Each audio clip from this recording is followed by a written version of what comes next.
Bismillahirrahmanirrahim. Assalamualaikum warahmatullahi wabarakatuh. Waalaikumsalam warahmatullahi wabarakatuh. Yang terhormat Nas Nuramri Husna, Eskep Mkep, selaku dosen pembimbing mata kuliah keperawatan paliatif dan teman-teman yang saya banggakan. Alhamdulillah, puji syukur kehadirat Allah Subhanahu wa Ta'ala yang telah memberikan nikmat hidayah kepada kita semua, sehingga kita dapat melakukan presentasi pada sesi kali ini. Sholawat serta salam tak lupa juga kami curahkan kepada junjungan Nabi besar kita, Nabi Muhammad Sallallahu Alaihi Wasallam. Perkenalkan, saya Sinta Septiani selaku moderator yang akan memandu jalannya presentasi pada sesi kali ini. Izinkan saya untuk membacakan susunan acara pada kali ini. Yang pertama yaitu pembukaan, yang kedua pemaparan materi, dan yang terakhir penutup. Baiklah, untuk mengefektifkan waktu, langsung saja kita ke sesi yang pertama yaitu pembukaan. Marilah kita buka presentasi kali ini dengan membaca basmalah. Bismillahirrahmanirrahim. Acara yang kedua yaitu pemaparan materi kepada kelompok yang akan presentasi. Waktu dan tempat saya persilahkan. Terima kasih kepada moderator yang telah memberikan waktu dan tempatnya kepada saya. Di sini saya akan mempresentasikan hasil kerja kelompok kami yang berjudul Perawatan Palliative Care pada Pasca Stroke.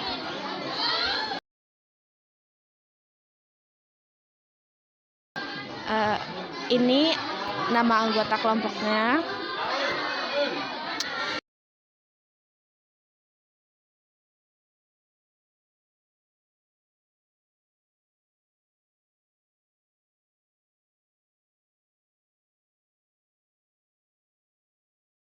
Yang pertama ada permasalahan palliative care pada pasca stroke. Perawatan pasca rumah sakit. Yang pertama ada depresi. Depresi merupakan masalah yang terjadi pada emosional dan tingkah laku pada pasien stroke. Depresi yang terjadi pada penderita stroke terdiri dari dua jenis, yaitu depresi mayor dan depresi minor. Depresi dapat terjadi pada 3 hingga 12 bulan pertama pasca stroke. Penderita depresi pasca stroke memiliki potensi lebih mengalami kematian dibandingkan penderita non-depresi. Pengobatan secara dini bagi penderita depresi pasca stroke perlu dilakukan melalui medis, psikoterapi, maupun keduanya. Yang kedua, ada nyeri pasca stroke atau biasa yang disingkat NPS. Nyeri yang dirasakan pasca stroke belum tentu nyeri sentral. Nyeri merupakan salah satu gejala yang kemungkinan dapat dirasakan oleh pasien stroke. Hal tersebut terjadi karena berbagai macam penyakit yang diderita oleh pasien stroke secara bersamaan. NPS muncul akibat sistem saraf sentral yang tidak berfungsi secara normal. Nyeri yang paling sering dialami oleh pasien pasca stroke adalah panas, ngilu, merasa seperti tertusuk jarum, dan merasa seperti tertusuk pedang. Rasa nyeri yang dialami penderita yang satu berbeda dengan penderita lainnya. Pada kebanyakan kasus, NPS tidak datang bersamaan dengan stroke, tetapi keadaan tersebut dialami oleh penderita pada beberapa bulan pertama, bahkan dapat terjadi setelah 2-3 tahun pasca stroke. Terapi fisik yang dianjurkan bagi penderita NPS adalah fisioterapi dan transcutaneous electrical nerve stimulation atau biasa yang disingkat dengan TENS. Selanjutnya ada demensia. Demensia adalah lenyapnya fungsi intelektual penderita stroke seperti daya ingat, kecakapan berbahasa, kemampuan meninjau keadaan di sekitarnya, berpikir, dan kemampuan menyelesaikan masalah. Demensia dapat mengurangi aktivitas sosial dan pekerjaan penderita stroke. Sebagian besar penderita demensia berusia lebih dari 65 tahun. Demensia yang dialami oleh penderita stroke pada umumnya adalah pasien yang menderita diabetes, kesulitan berbicara, setelah stroke yang berat. Penderita yang telah dicurigai mengalami demensia perlu diberikan pertanyaan-pertanyaan sederhana untuk memastikan bahwa kejadian tersebut benar-benar demensia. Pertanyaan-pertanyaan tersebut berupa nama dan tanggal lahir, menyebutkan ulang nama benda yang telah disebutkan oleh pendamping pasien, mengulangi kalimat yang diucapkan oleh pendamping pasien, serta membuat suatu kalimat yang lengkap. Selanjutnya ada spastisitas. Spastisitas adalah tak tahannya otot ketika digerakkan secara refleks akibat sistem saraf pusat yang tidak sempurna atau rusak. Penderita stroke yang mengalami spastisitas akan merasakan otot-ototnya yang kaku menahan gerakan ketika penderita melakukan peregangan aktif atau pasif. Hal tersebut menyebabkan postur tubuh menjadi tidak normal seperti tertekuknya lengan pada bagian siku, jari-jari tertutup rapat, dan tertekuknya bagian pergelangan tangan. Spastisitas akan berakibat kurang baik bagi penderita, seperti sulit merespon rangsangan dari luar, sulit bergerak dan berinteraksi, merasakan nyeri ketika menggerakkan sendi-sendi, sulit tidur, gangguan jantung, pengeroposan tulang, sulit buang air besar, dan sulit buang air kecil. Selanjutnya akan dilanjutkan oleh teman saya. Terima kasih.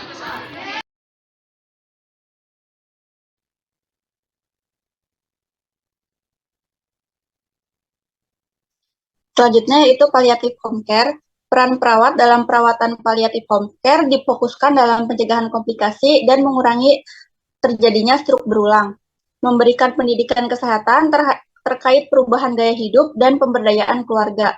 Keluarga sebagai caregiver merupakan pendamping pasien dalam pemberian pelayanan perawatan kesehatan yang kompleks selama perawatan pasien pasca stroke.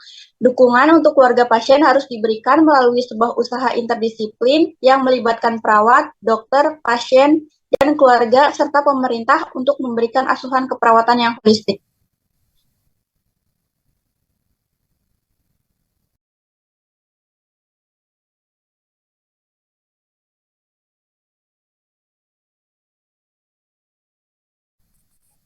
Selanjutnya yaitu masalah yang muncul pasca stroke. Yang pertama ada gangguan kognitif dan konseptual. Gangguan kognitif antara lain adanya ketidakmampuan untuk berkonsentrasi, untuk mengingat sesuatu, belajar, merencanakan, menerima informasi, kesulitan memulai dan mengakhiri aktivitas, menggunakan bahasa, serta mengenali kesalahan. Yang kedua yaitu ada gangguan motorik. Masalah dengan pergerakan aktivitas fungsional pasca stroke meliputi kelemahan dan kontraktur yang secara tidak langsung menyebabkan penurunan rentang gerak. Yang ketiga yaitu gangguan sensori dan persepsi. Gangguan persepsi sensori juga dialami oleh pasien pasca stroke meliputi masalah pendengaran, penglihatan. Yang keempat yaitu adalah masalah emosional. Pasien stroke yang mengalami afasia kesulitan untuk mengeluarkan emosi ke dalam kata-kata yang dapat dimengerti oleh orang lain. Dan yang terakhir yaitu ada quality of life menurun. Disebabkan oleh adanya keterbatasan dalam melaksanakan aktivitas sehari-hari, timbul rasa penderitaan, perubahan, makna, dan hidup. Nah, yang kedua yaitu jenis-jenis tindakan terapeutik perawatan pasien pasca stroke. Ada 3 tingkatan sistem keperawatan yang dapat dilakukan untuk memenuhi kebutuhan self-care pasien. Yang pertama ada sistem kompensasi keseluruhan. Nah, sistem kompensasi keseluruhan yaitu tindakan perawat secara total. Nah, di sini itu untuk pemenuhan self-care, menyediakan kebutuhan self akibat ketidakmampuan klien, terus mendukung klien untuk melindungi klien. Nah, yang kedua ada sistem kompensasi sebagian. Itu merupakan sebagian tindakan pemenuhan kebutuhan yang dilakukan melalui pengkajian kebutuhan self-care pada klien, seperti menyediakan kebutuhan self-care akibat keterbatasan klien. Nah, tindakannya itu mencakup makan, berpakaian, penggunaan toilet, dan lain-lain.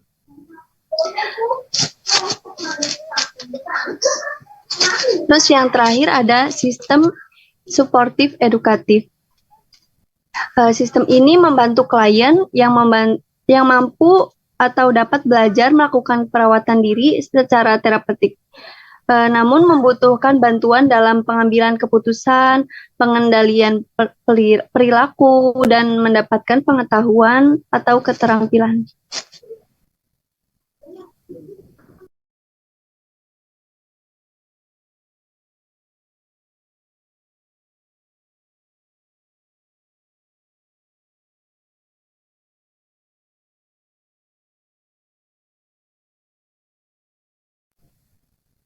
Selanjutnya itu ada asuhan keperawatan pada pasien stroke yang mengalami permasalahan paliatif.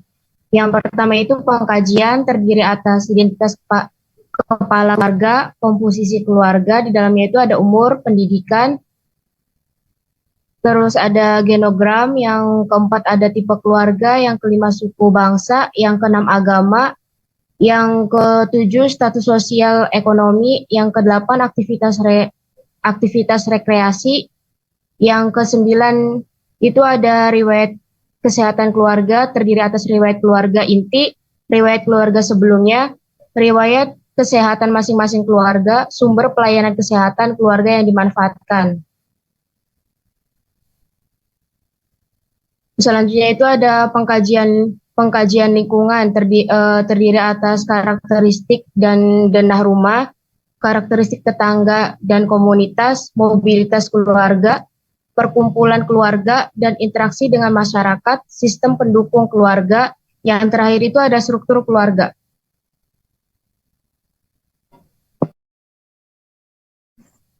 Selanjutnya ada diagnosa keperawatan. Diagnosa yang mungkin muncul, yang pertama tipologi diagnosis keperawatan keluarga. Ada aktual, resiko, dan wellness. Yang kedua, perumusan masalah diagnosa keperawatan, problem, etiologi, dan science. Yang ketiga, penilaian atau scoring. Yang keempat, penentuan prioritas masalah keperawatan keluarga. Yang kelima, penyusunan prioritas diagnosa keperawatan. Dan yang keenam, diagnosa prioritas.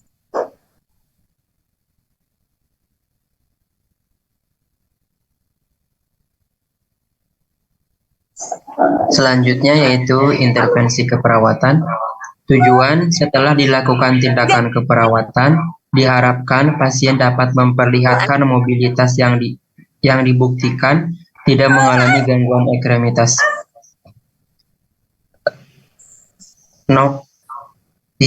Satu, tidak terjadi kontraktur sendi. Dua, bertambahnya kekuatan otot. Tiga, klien menunjukkan tindakan untuk meningkatkan mobilitas. Satu, pengaturan posisi. A, pantau TTP sebelum dan sesudah tindakan.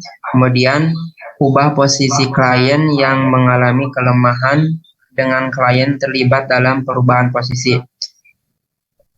Yang ketiga yaitu ajarkan dan anjurkan klien untuk miring kanan atau kiri, terlentang, tengkurap secara mandiri. Yang keempat, letakkan pada posisi terapeutik dengan tinggikan bagian tubuh yang lemah. Yang kelima, berikan posisi kepala lebih tinggi, head up 150 sampai 200. Dua, terapi latihan fisik, mobilitas sendi. Ya, satu, ajarkan teknik latihan ROM pasif. Dan yang kedua, latih dan anjurkan klien dan keluarga untuk berlatih ROM pasif.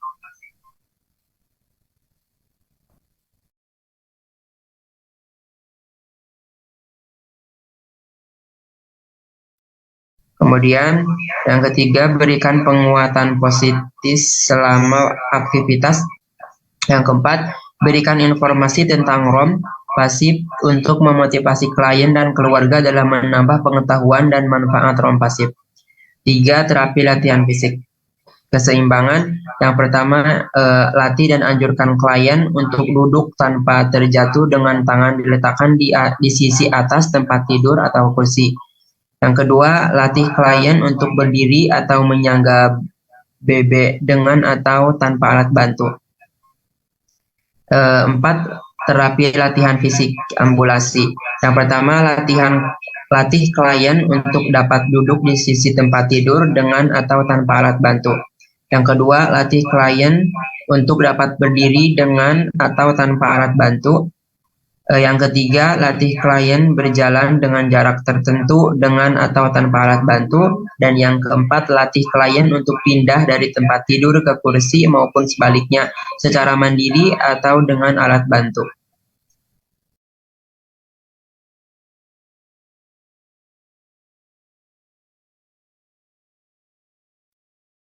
Lima, peningkatan latihan.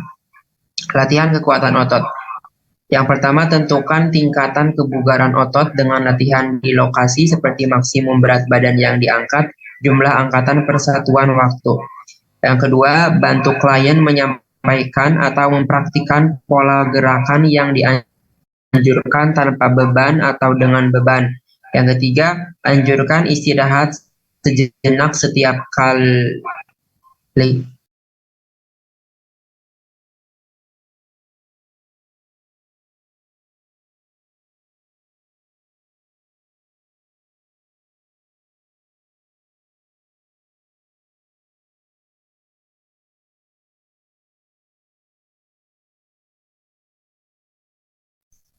Yang ketiga, anjurkan istirahat sejenak setiap kali selesai satu set latihan jika diperlukan. 6. Perawatan tirah baring. 1. Jelaskan diperlukannya tirah baring. Yang kedua, balikan posisi klien minimal setiap 2 jam. 3. Observasi kondisi kulit seperti adanya komplikasi dari tirah baring. Dan yang keempat, bantu menjaga.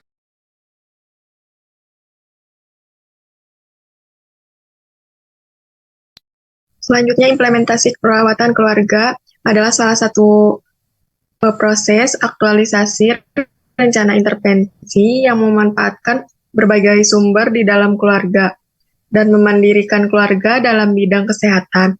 Keluarga didirikan untuk dapat menilai potensi yang dimiliki mereka dan mengembangkannya melalui implementasi yang bersifat memampukan keluarga untuk mengenal masalah kesehatannya, mengambil keputusan berkaitan dengan persoalan kesehatan yang dihadapi, merawat dan membina anggota keluarga sesuai dengan kondisi kesehatannya, memodifikasi lingkungan yang sehat bagi setiap anggota keluarganya, memanfaatkan sarana pelayanan kesehatan terdekat.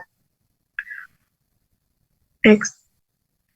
Evaluasi disusun dengan menggunakan SOP secara operasional. Tahapan evaluasi dapat dilakukan secara formatif dan sumatif. Evaluasi formatif dilakukan secara proses asuhan keperawatan, sedangkan evaluasi sumatif adalah evaluasi akhir. Perawatan asuhan keperawatan keluarga perlu memahami proses standar praktik yang ditetapkan berdasarkan evidence-based prescriptive, yaitu menetapkan masalah, merumuskan tujuan, menetapkan kriteria dan standar evaluasi. Kriteria hasil kekuatan otot bertambah, klien menunjukkan tindakan untuk meningkatkan mobilitas, klien dan keluarga dapat mengenal masalah kesehatan anggota keluarga, klien dan keluarga dapat mengambil tindakan kesehatan yang tepat, klien dan keluarga dapat memberikan perawatan pada anggota keluarga, klien dan keluarga dapat menciptakan lingkungan rumah yang nyaman bagi anggota keluarga, klien dan keluarga dapat memanfaatkan fasilitas kesehatan yang ada untuk mengatasi masalah kesehatan yang ada. Mungkin itu yang dapat disampaikan dari kelompok kami. Saya kembalikan ke moderator. Terima kasih. Baik, terima kasih atas pemaparan materinya dari kelompok 4. Kita masuk ke sesi yang terakhir, yaitu sesi penutup. Marilah kita tutup presentasi kali ini dengan membaca hamdalah. Alhamdulillahirabbil alamin. Baik, saya selaku moderator meminta maaf jika terdapat kesalahan kata ataupun perbuatan. Akhir kata, wabillahi taufiq wal hidayah. Wassalamualaikum warahmatullahi wabarakatuh. Assalamualaikum warahmatullahi wabarakatuh.